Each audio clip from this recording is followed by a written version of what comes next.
Have you ever thought about that friend of yours who always says, "Next time, I'll definitely come," but every time, they come up with an excuse? Have you ever thought that maybe they're actually taking care of themselves? What if for you too, a cozy night at home is more enjoyable than a noisy night out? If your answer is yes, good for you. You're in the right place. Do you want us to explore together why you and people like you are home lovers, and examine this fascinating mind from the perspective of psychologists?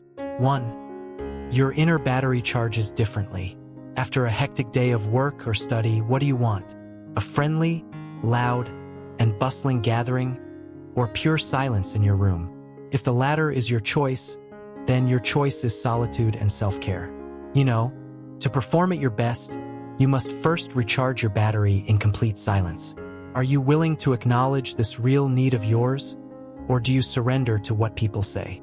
On the need for solitude, Sigmund Freud says, being alone with oneself is a necessity for mental health, not a luxury. On self-care, Carl Jung says, the best place to begin repairing the world is within ourselves.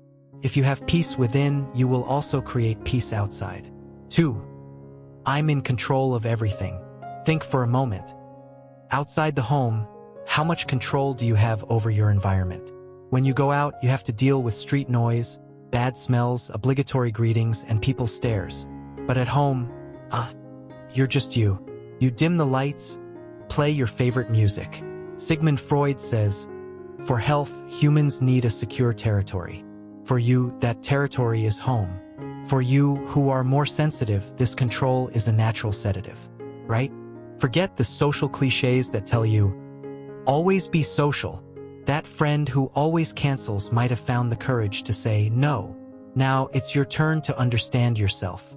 This is not a weakness. It's a sign of self-management. Your home is your power station. Your home is your fortress. Carl Jung said, the hidden half of your being is revealed in solitude. It is in the solitude of your home that you can confront your hidden strengths and your true essence. Do you want to trade this golden opportunity for noise? 3. The realm where brilliant ideas are born. When have your best ideas or solutions come to mind? In the middle of a loud crowd, or in silence and concentration? Research shows that for minds like yours, the second possibility is much more likely. Wow, let me tell you a secret. Do you know why many great artists and writers were reclusive individuals? Because solitude is the fertile soil of creativity, soil where the seeds of your best ideas grow.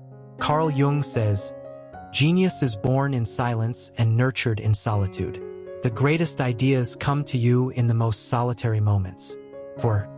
Sanctuary or prison? Now, ask yourself a serious question. What's the reason you stay at home? Is it because you feel true peace and recharge there? Or is it because the thought of going outside gives you unbearable stress and fatigue? The first is a conscious choice. The second might need attention. Both are understandable, but they have different consequences. But be mindful. If your staying at home stems from fear of judgment, failure, or people, not from a love for peace and inner growth, then the home turns into a dungeon. At this time, perhaps the time for conversation or seeking help has come. This is a challenge. Is your home a sanctuary or a prison? Viktor Frankl says, what we choose out of fear builds a prison. What we choose out of awareness builds a sanctuary. So in the end, if you prefer reading a book over going to a party, if you wouldn't trade the pleasure of a delightful morning coffee on your home's balcony for anything, know that you are not boring. You are a commander protecting your own being. Final call to action. Stand up. Defend your right to fruitful solitude. Do you surrender to the cliché that being social equals worth? Or do you embrace the power of conscious introversion? What is your choice? Comment for me.